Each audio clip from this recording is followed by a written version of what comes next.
Halo semuanya, selamat datang di podcast US Alliance System di kawasan Asia. Pada kali ini kita akan membahas bagaimana sih strategi keamanan Amerika itu di kawasan Asia Pasifik. Amerika Serikat ini juga merupakan salah satu topik penting dalam hubungan internasional, yaitu sistem aliansi Amerika Serikat di Asia.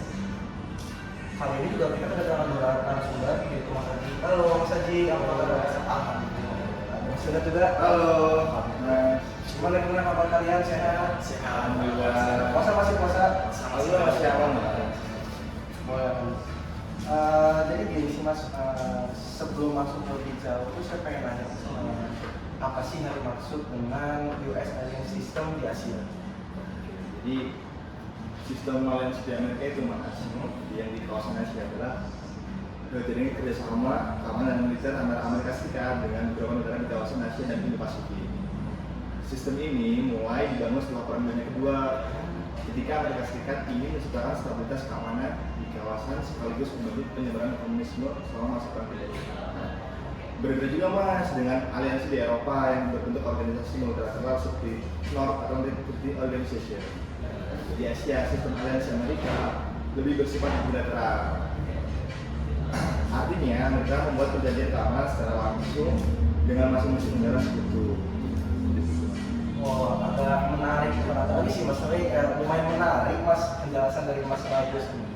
Lalu juga saya ingin bertanya, kenapa sistem aliansi Amerika Serikat itu berbeda dengan NATO yang ada di Eropa? Untuk mengapa sistem aliansi di Amerika itu berbeda dengan NATO di Eropa? Jadi perbedaan ini disebabkan oleh kondisi geopolitik yang pasti Mas, dan sejarah kawasan yang berbeda. Di Eropa, negara-negara memiliki tingkat integrasi politik dan keamanan yang relatif tinggi, sehingga memungkinkan membentukkan aliansi multilateral seperti NATO. Sementara itu Mas, di Asia, kondisi politik dan kepentingan nasional masing-masing negara lebih beragam. Karena itu, Amerika Serikat membangun sistem yang disebut hub and spoke, di mana Amerika menjadi pusat aliansi, sedangkan negara-negara sekutu terhubung langsung dengan Amerika, tetapi tidak selalu memiliki hubungan aliansi sama lain. Ya, make sense.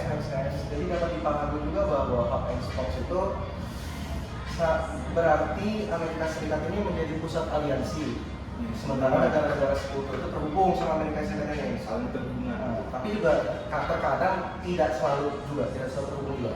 Bisa jadi begitu ya Mas ya. Kalau kita melihat lebih konkret dan lebih maju nih, siapa yang jawab? Mas bagus. Oh, masih bagus. Jadi gimana negara mana saja yang menjadi sekutu utama Amerika Serikat pada kawasan Asia ini? Yang pertama ini yang pasti ya, negara itu ada Jepang yang menjadi sekutu yang paling penting sejak perjanjian keamanan tahun 1951.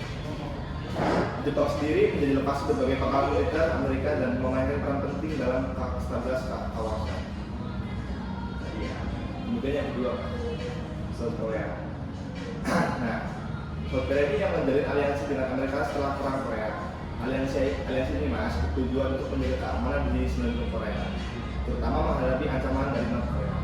Yang ketiga itu ada Filipina yang memiliki perjanjian pertahanan bersama dengan Amerika sejak tahun 1991 dan memiliki posisi strategis di kawasan Laut China Selatan. Selain itu juga Mas, terdapat negara seperti Thailand dan Australia yang bekerja sama dengan Amerika dalam berbagai aspek keamanan regional. Kalau di Jepang ini berarti adalah latar belakang bekas penjajahannya berarti ya Mas, makanya dijadiin pangkalan gitu.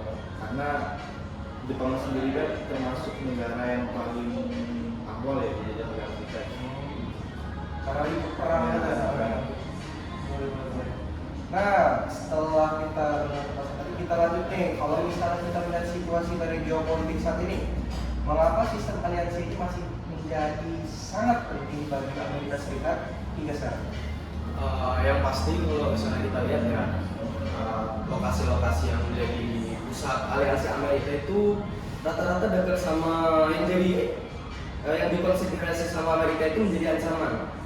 Kayak Rusia, di utara Jepang itu ada Rusia, habis itu di barat, kalau nggak salah di baratnya ada Cina, ada Korea Utara, sama di konflik laut Cina Selatan ini agar pengaruh Cina itu tidak terlalu terbendung di situ gitu loh, biar pengaruhnya itu nggak terlalu apa ya namanya,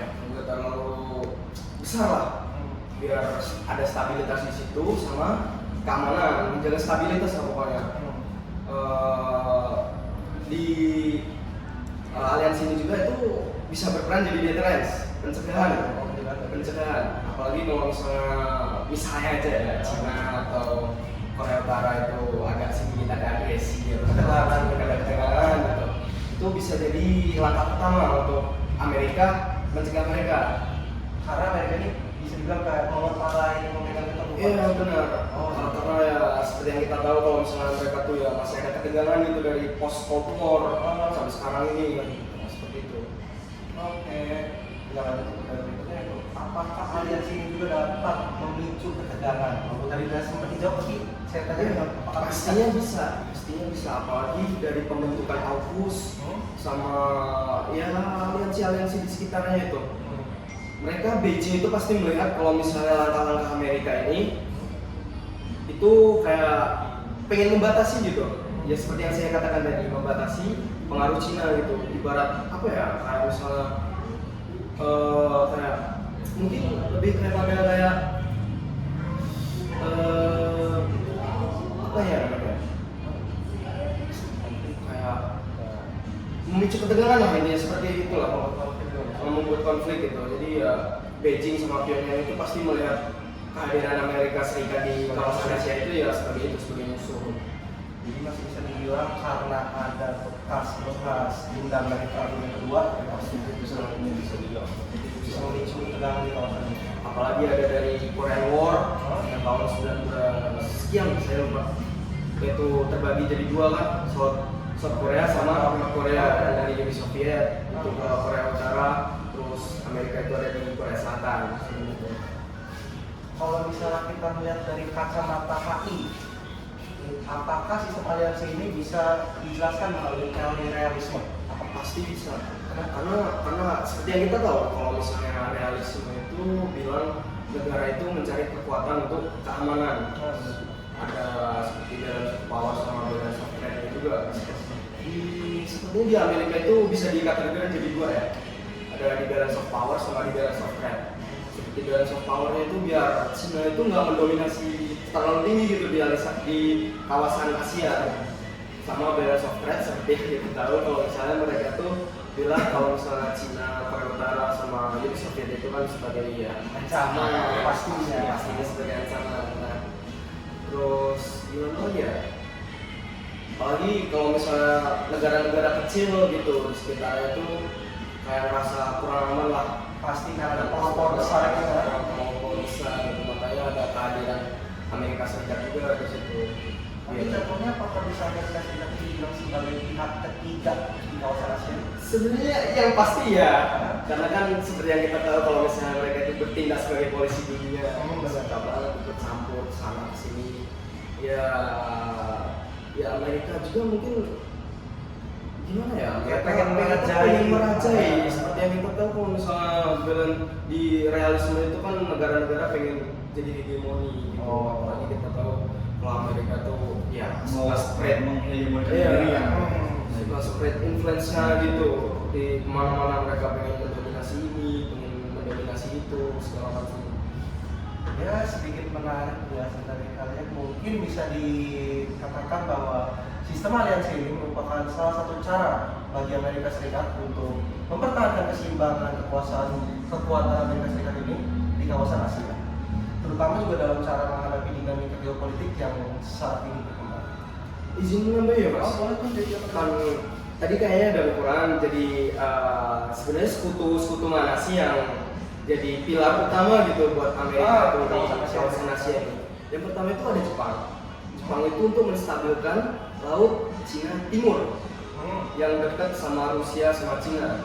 Jadi ada treaty-nya di situ itu security treaty tahun 1951 dan diperbarui 1960. Jadi Amerika tuh di situ udah bebas gitu menempatkan militer-militernya seperti di Yokosuka sama di pangkalan udara di Okinawa. sekitar laut Jepang lah. Sekitar laut Jepang ya, seperti ya buat melindungi Taiwan juga biar karena di situ ada titik vital juga Amerika di situ Di bagaimana?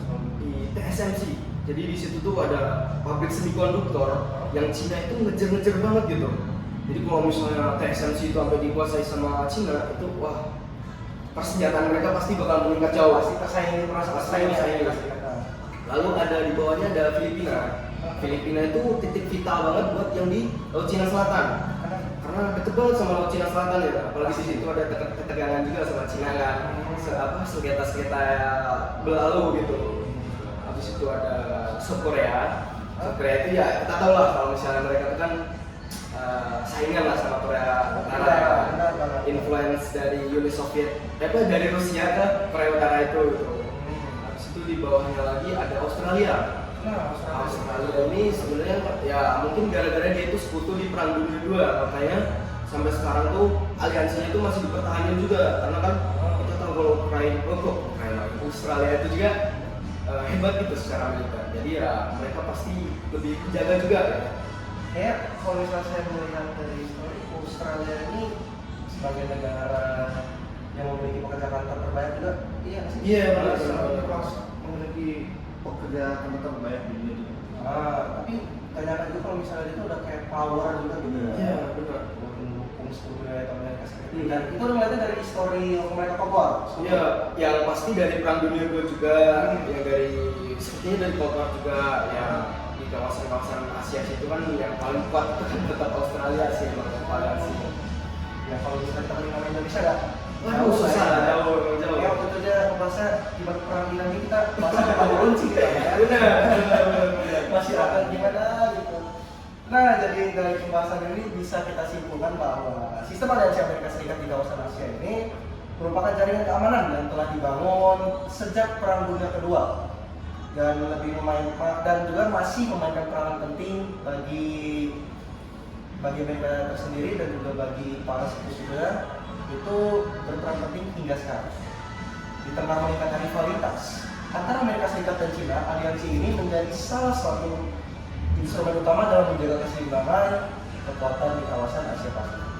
Terima kasih juga kepada kedua narasumber saya, Mas Aji dan Mas Thomas Bagas ini telah menjadi dagingnya dari materi ini, dan juga makasih atas diskusi hari ini.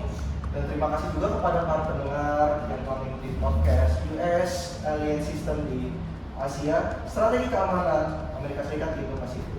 Sampai jumpa di episode berikutnya. Dadah.